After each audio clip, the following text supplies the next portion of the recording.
पिछले एपिसोड में हमने देखा था कि आइस फायर स्प्रिट टाइगर ने प्रेशर को और बढ़ा दिया था। अब कुछ समय बाद इस कंपटीशन में केवल सिटी के दोनों यंग मास्टर और टैन यू बच पाते हैं। सभी को लगता है कि टैन यू भी सरवाइव नहीं कर पाएगा और सिटी के दोनों यंग मास्टर में से कोई इसे क्वालिफाई करेगा। लेकिन तभी टैन यू अपनी स्पिरिचुअल पावर से आइस फायर का सामना करने लगता है, जिसे देख सब काफी हैरान होते हैं।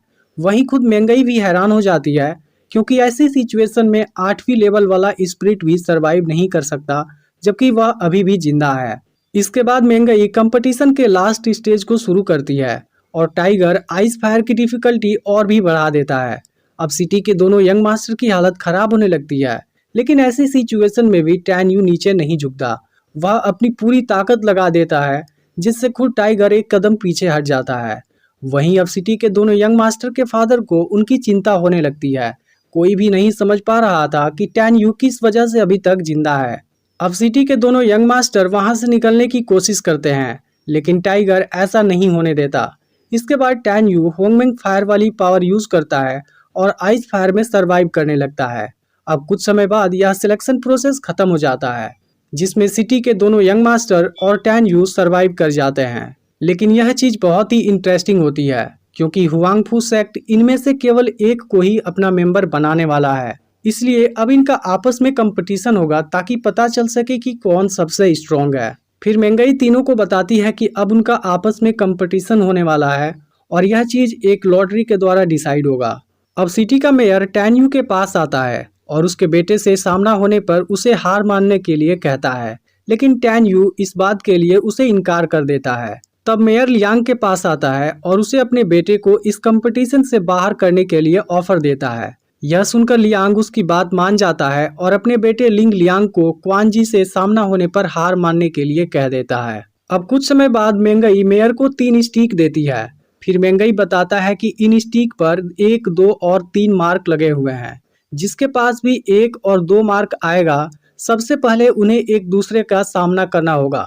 अब तीनों उसमें से एक एक स्टिक निकालते हैं, जिसमें से क्वान जी और लिंग लियांग के पास 1 और 2 मार्क वाला स्टिक आता है, जबकि टैन यू के पास 3 मार्क वाला स्टिक होता है। अब रूल के अनुसार लिंग लियांग और क्वान जी की आपस में फाइट होने वाली होती है, लेकिन लिंग लियांग पहले ही हार मान जाता है, क्योंकि उसके फादर ने मेयर के साथ डील कर लिया था। अब यहाँ केवल टैन यू और क्वान जी बच जाते हैं, जिसके बाद मेंगई इनका आपस में कंपटीशन कराती है। अब क्वान जी अपनी तलवार निकाल लेता है, लेकिन इस समय टैन यू की स्पिरिचुअल पावर कम हो गई होती है, इसलिए वह कोई वेपन नहीं निकालता।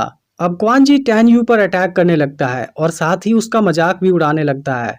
इसके बाद वह टैन यू को किक मारकर दूर फेंक देता है, जिस पर टैन यू कहता है कि तुम मुझे मारने का सपना देखना बंद कर दो। इसके बाद क्वान जी फिर से टैन यू पर अटैक करने आता है, लेकिन टैन यू गॉड आई वाली पावर से उसके अटैक को रोक देता है। लेकिन फिर भी नीचे गिरने से पहले क्वान जी टैन यू को जख्मी कर देता है। इसके बाद क्वान जी टैन यू के अंदर अपनी तलवार घुसा देता है। तब टैन यू कहता है कि मैं जब तक ना चाहूँ मुझे कोई नहीं मार सकता, और फिर टैन यू आइस फायर से उस पर अटैक कर देता है। इसके बाद क्वान जी कुछ नहीं कर पाता और वहीं पर उसकी मौत हो जाती है।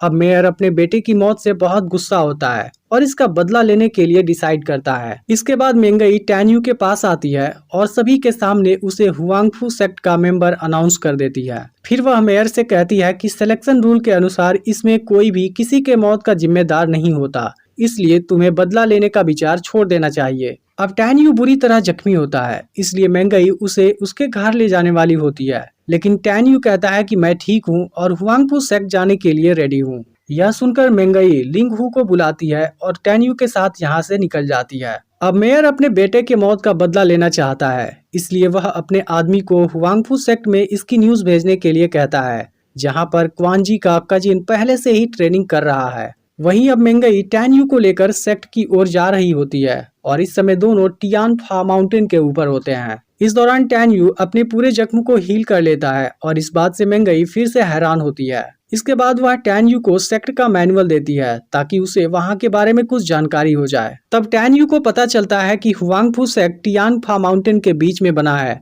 जहाँ के रहस्य को कोई भी आज तक नहीं सुलझा पाया, और सेक्ट outer gate, deep gate, fairy gate और होली गेट में बटा हुआ है।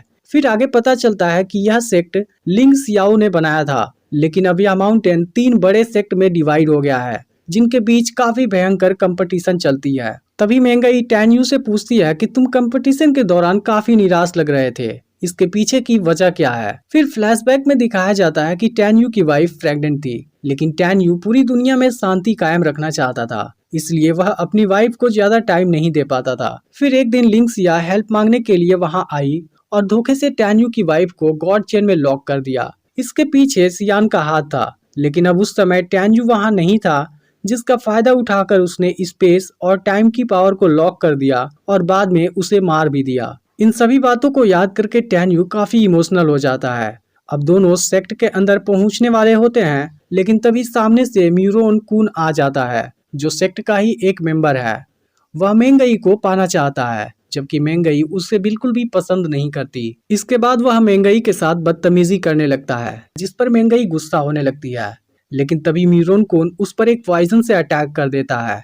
यह देख टैन्यू म्यूरोन कून को रोकना चाहता है, लेकिन म्यूरोन कून इससे ज्यादा पावरफुल है। फिर मेंगई म्यूरोन कून से टैन्यू को जाने देने के लिए कहती है, जिस पर म्यूरोन कून कहता है कि पहले तुम खुद की चिंता करो, क्योंकि अगर मैंने 1 घंटे के अंदर इसका मेडिसिन नहीं दिया तब तुम नहीं बच सकती। इसके बाद म्यूरोन कून हंसने लगता है और उसके साथ जबरदस्ती करने की बात करने लगता है। तब यह देख टैन्यू तुरंत म्यूरोन कून से अपनी जान छोड़ देने के लिए रिक्वेस्ट करने लगता है।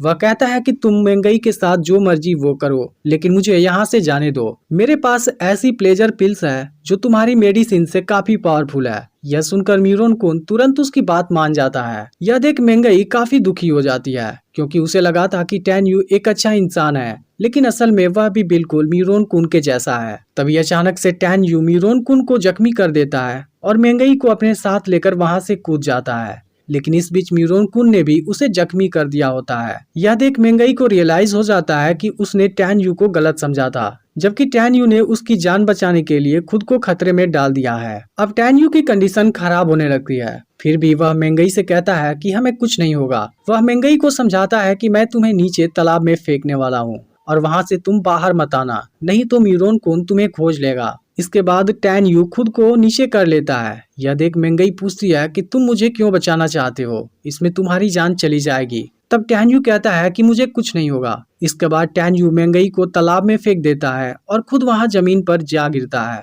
तभी म्यूरोन कून भी यहाँ आ जाता है और टैन्यू की बॉडी को जमीन पर पड़ा हुआ देखता है, लेकिन वह मेंगई की बॉडी को नहीं खोज पाता और उसे लगता है कि मेंगई मर चुकी है, जिसकी बॉडी कोई जानवर खा गया होगा। इसके बाद म्यूरोन कून उसकी बॉडी पर एक बड़ा सा पत्थर गिरा देता है और वहां से चला जाता है।